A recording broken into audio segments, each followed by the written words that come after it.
Luke Enoti and Bob Nyanja. We are going to have very interactive sessions with them. Our members of staff will also have a session where they can ask questions and interact with our guests. Even our students, you are also going to have a session where you can interact with our guests on the issues of integrity. Integrity and good leadership is a biblical issue, is a godly issue. That is why the Bible in the book of Proverbs 29:2 says that when good people or righteous people rule, people rejoice. But when people are not righteous rule, people mourn. And as you all know that in Africa, the problem we have is not about resources. We have all the resources. It is about how those resources are utilized. It's about integrity. It's about accountability. So today we are going to interact with people who have faced challenges, but still they have succeeded. So there's an opportunity to encourage you as young people. You can have all the knowledge, but when you don't have the knowledge to help the community, then that knowledge will go to waste. So I will not talk a lot because we want to give our visitors good time. We want you to interact with them. I'll invite our chair of council to introduce the council members and also now to introduce our guest for today. Thank you, na Mungu awabariki. Kenya's biggest need right now is not just trained professionals. We have so many of them right now, we are exporting them everywhere we can send them. So we have enough of them. But how come we cannot seem to fix our own situations? Whether it's the economy, or politics, or all the other situations.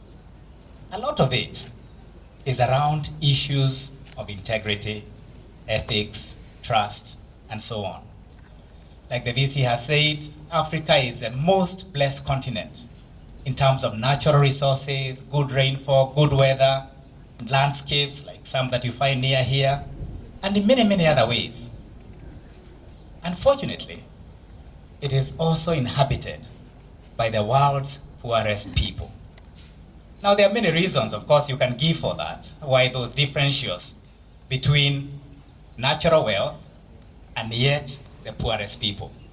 Geopolitics, colonization, all those we could talk about. But we've been independent for 60 years, averagely, in Africa. So you can't continue to blame the colonialists who left us, so to speak, technically, 60 years ago. Yes, maybe the influence remains, and so on. But I believe that what we need is leaders who can steward institutions, governments, communities, families with integrity and doing that ethically. You too, out of 22 Kenyans who have subjected themselves and the businesses that they run to be assessed by independent assessors for ethical practice. And the ethics assessment is very thorough.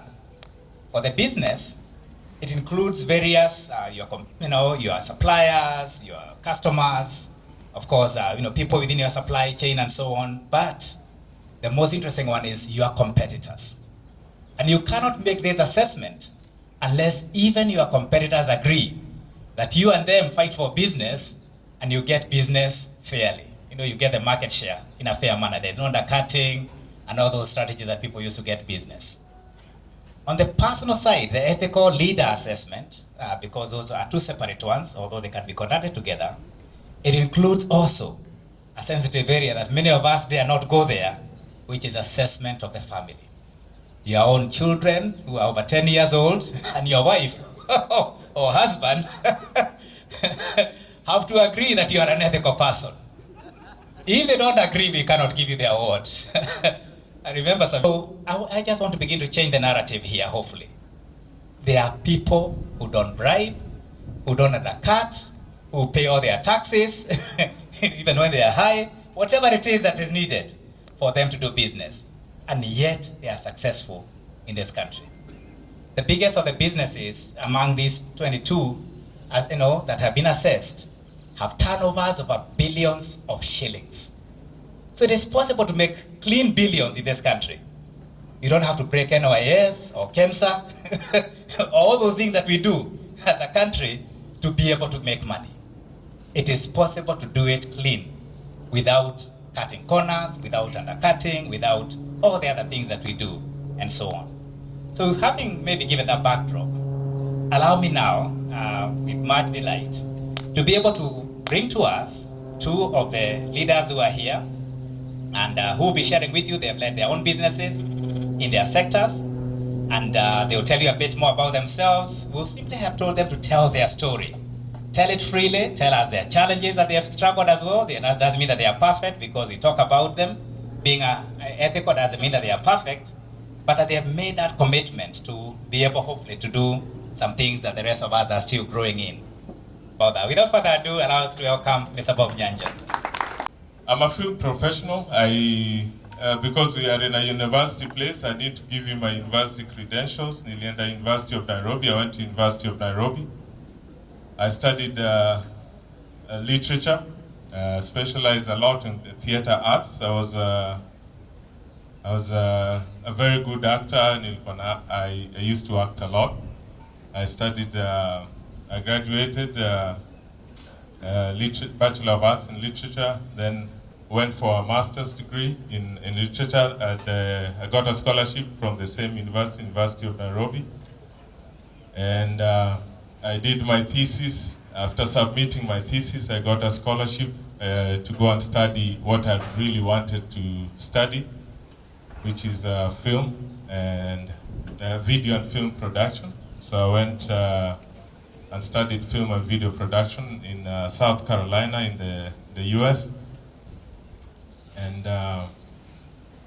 came back with a Master of Fine Arts in film and video production.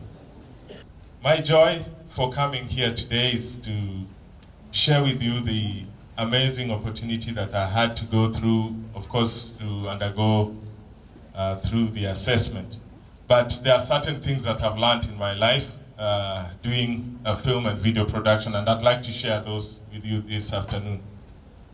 When I was already at the university about to graduate, we used to edit film. Nakumbuka zile mapicha za watu, but you guys are young, you can't remember those. I think wakina hii side ndio wanaweza kumbuka. Film zile, usually there was an estate photographer ule alikuwa anakuja kupiga mamboch na anapiga mamboch na mashamba boy mapicha. I think we did one of the skits with KJ about the photographer, the estate photographer. But when I was studying film, we would edit film through the physical. It used to be some physical thing that you cut and splice together. And by the time I was graduated, film was already transitioning into the digital media. And so what has been constant in the film world for me has been change. And in the area of ethics, that's what I've realized that is very, very common. You have to adopt to change. When I came back to Kenya in 1997, I started working as a producer in advertising business. 1997, when I started working in that world, the setup and the hierarchy was very clear. The jobs would come. The Mzungu head of the multinational would call up the Mzungu head of the advertising agency and say, "Hey, John, you want to do a TV commercial? I want to do a couple of TV commercials. Do you want to do them?" So the rest of the process of pitching or quoting or tendering for the work was just a formality. But the decisions were already made in the golf course or in the clubhouses, or they like to attend some special pubs and places like that. So this is the kind of world where if you wanted to get work, you would have to get into. So the advertising business, when I set up a company like five years later in 2003, I wanted to do advertising a lot. I was really passionate. I enjoyed doing advertising. Advertising is storytelling. In 30 seconds, you've told a whole story. You've captured the beginning and the end. You guys watch TV commercials all the time. And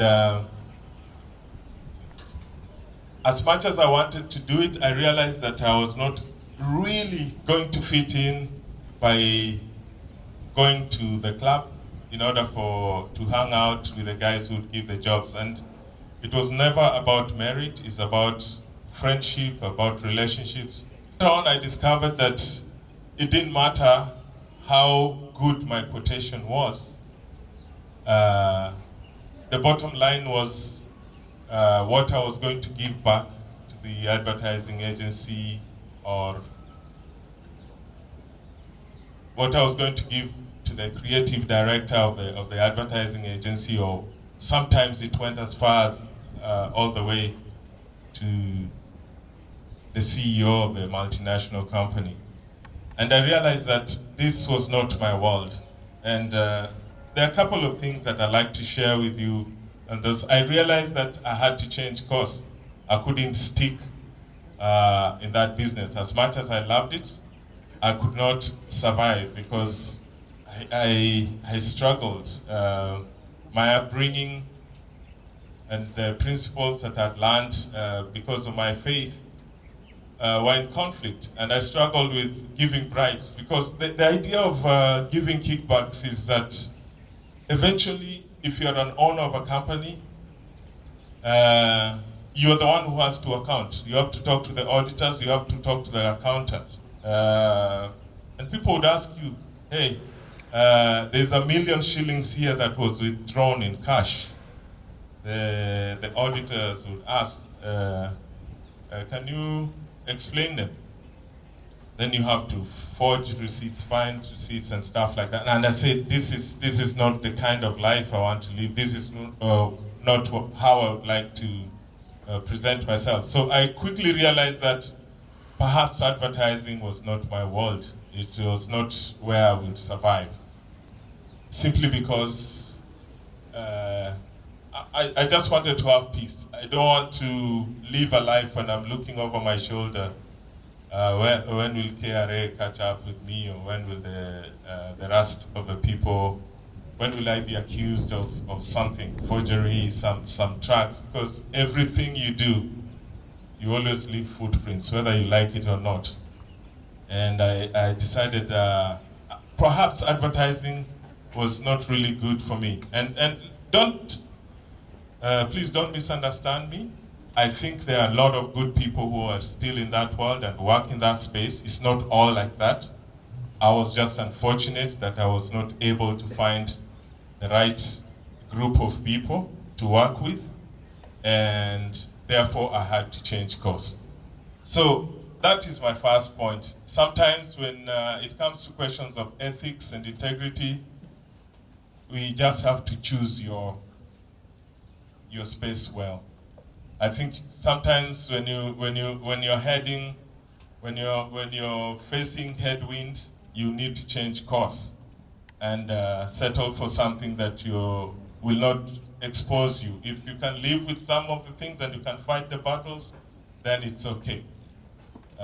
If you'll remember anything, there are 3 points I want you to remember. Is choose your space well. You guys are building into your career spaces and career opportunities, and you will be faced with these decisions as you move on into the professional life. One of the international organizations that I got a long-term contract with had given me assignments to do documentaries across Africa. And these were human interest stories. This is around 2012. And the proposition looked really good. I've always wanted to tell positive stories about Africa. And there are many other organizations that had pitched to do this documentary series for this client. But one of the challenging things that came up was I was invited to a meeting into a room, and I was told, hey, by the way, are you the owner of Cinematic Solutions? And I said, yes, I'm the major shareholder there. I have a couple of other directors who we work with, but I'm the major shareholder, and I pretty much make most of the decisions. So, okay, we are happy to give you this job.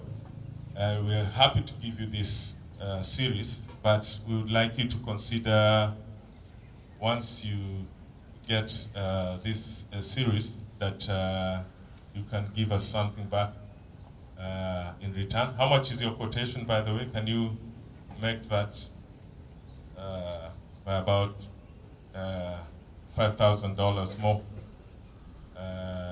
And I said, I've already shared my quotation, and I've already shared all the paperwork with you, so you know what the price is for what I'm going to do for you. I say, no, yeah, it's okay, but you just go ahead and do. But we will need to discuss at the point of invoicing.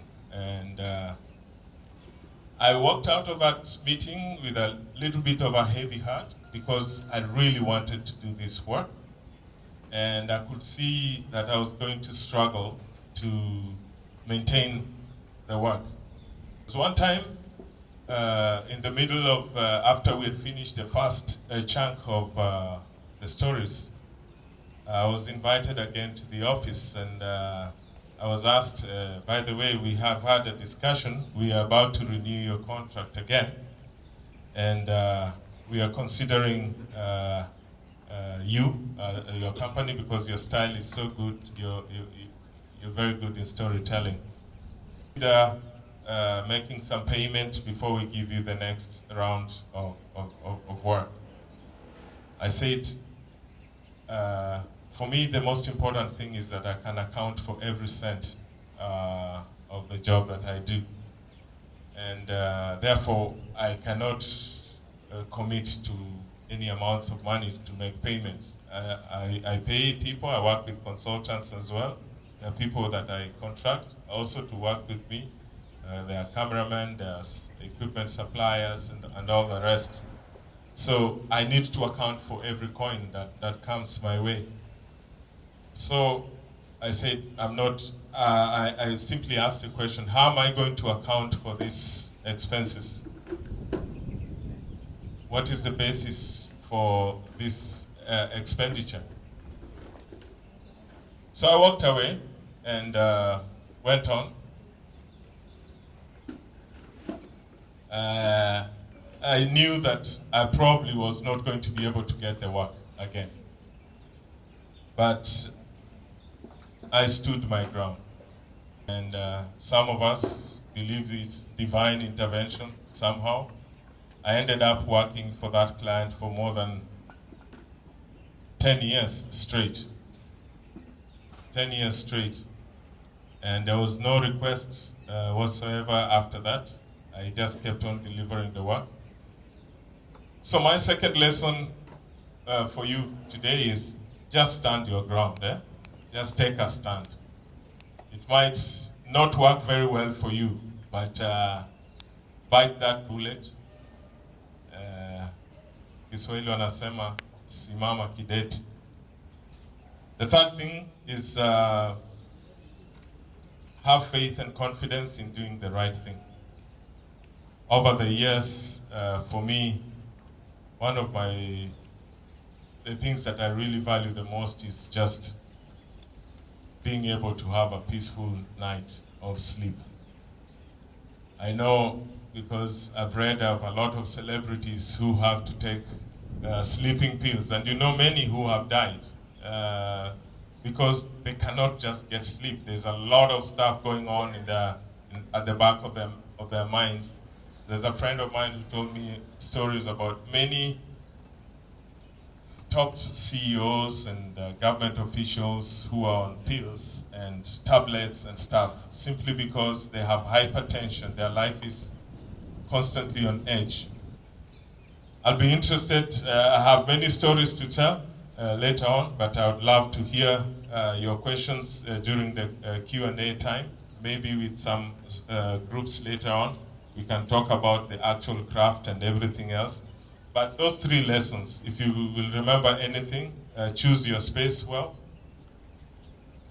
stand your ground, and have faith and confidence that in doing the right thing, it will all work out. This is a great university. You have a great opportunity to learn, and please take advantage of that. The most important thing is what is between your ears and how you apply them. It doesn't matter where you are, but you have an amazing space. I'm so happy to be here today, and God bless you all. My other task is brief, is just to introduce our next speaker. Our next speaker is also someone that we're privileged to know for quite a period of time. But I was also very encouraged, again, that you take the courage to take the ethics assessment as well. So without further ado, allow me to invite Mr. Kinoti to come and speak to us.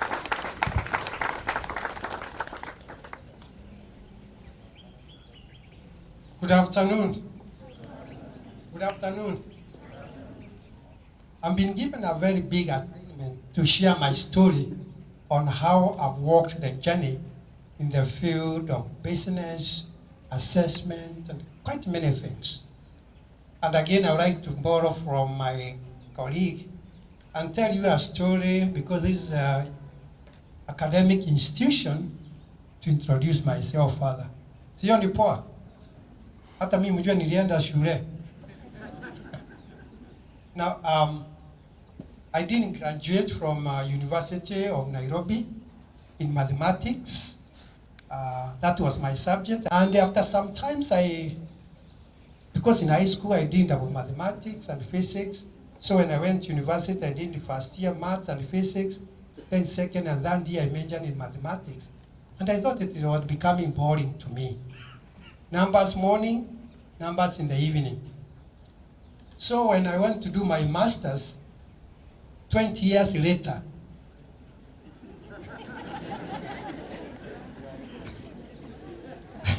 so between undergraduate and master's, it was 20 years. And between that period, I entered in the field of finance and investment. And that's what I've been doing. And so far, I've authored 3 books. One of them is in investment. The other one is I did a career on entrepreneurship. So I'm a student, I haven't graduated. I'm a student in PhD in sociology, University of Nairobi, particularly focusing on the area of social capital as an asset that promotes business growth. That's my space of interest, how your interactions, how you relate to the people, how the networks that you build, even here in the university right now, in the next 20 years, may contribute to your business growth or may contribute to your, because I can see majority of you do big business or be employed by those who have been doing big business, or you'll be an associate, you'll be part of the chain that will be involved in big things. I've lived my life in the private sector, and that's the area I want to confess. Although when I went to the public sector, I got confronted with one of the cases, still I don't know how to handle it. One time I was looking for big money with the Kenyan government. Again, don't ask me the names. All right, do we agree? Don't ask me the names. So one time I got a call at 11 in the night. There's someone I was really struggling to meet. And I asked a friend of mine, can you connect me with so and so? So one time I got a call from this friend of mine. He asked me, can you be in my house at 11 in the night? That's not exciting. 11 in the night, can you come? What am I coming to do? I thought you told me you wanted to meet so and so. I said, yes, he's coming in my house. Can you have a meeting 11 in the night? I woke up my wife, kamwambia, simu nimepata and I can't ignore, lazima ufanye nini? Unipeleke. It's good to have a good wife. Si ndio? Mwangilia, no? It's good to have a good wife. So, what happened? We went, we sat down, we discussed, and for me to get that order, I was asked to pay 400 million Kenya shillings. How much? 400 million. That tells me it was a lot of money.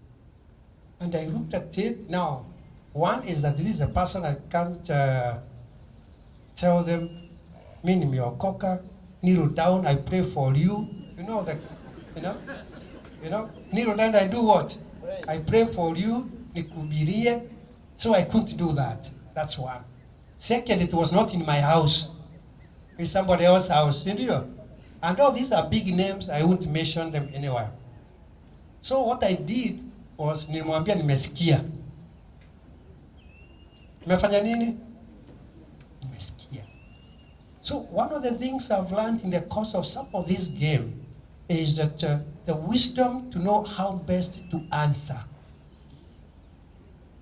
The wisdom to do what? Knowing how to answer. And this is where I like the Bible and Bible says, if any of you lacks wisdom, let them do what? Let them ask. We don't have to conform, but we can know how to get out of a situation.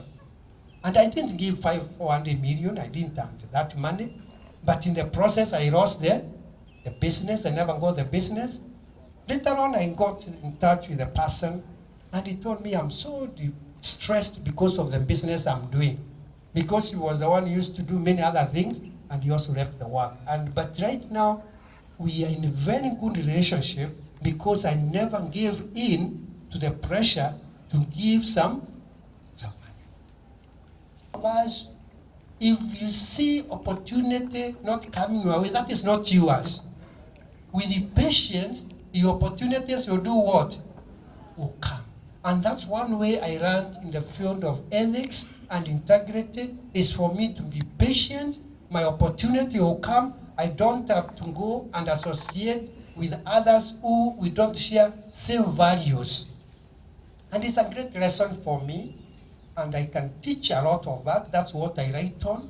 That's what I teach as I practice, that you can live ethically if you stick your ground, as I will still repeat that one, and you become patient. Your opportunity will come, and you can go and walk on the streets of this great country or worldwide without feeling shy or embarrassed. And you can have a story to tell your children and your grandchildren. Thank you for the opportunity. We wanted to share with you that one, ethics is possible. It is not impossible. It is possible to be ethical even in Kenya. You know, you're hearing about those big figures they're dropping here, isn't it? That you can actually do deals of 4 billion when you're doing it right. You don't have to cut corners. It is possible to grow, patiently, like he says, and be able to get where we want to go. I think one of our challenges as a country is, of course, the impatience that we have. We want to become overnight rich, overnight success, overnight an influencer. Those things take time, if you want it to be sustainable.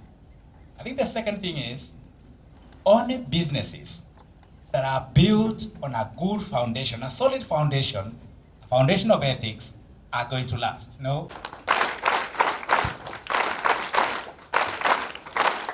Thank you very much. You can have a seat.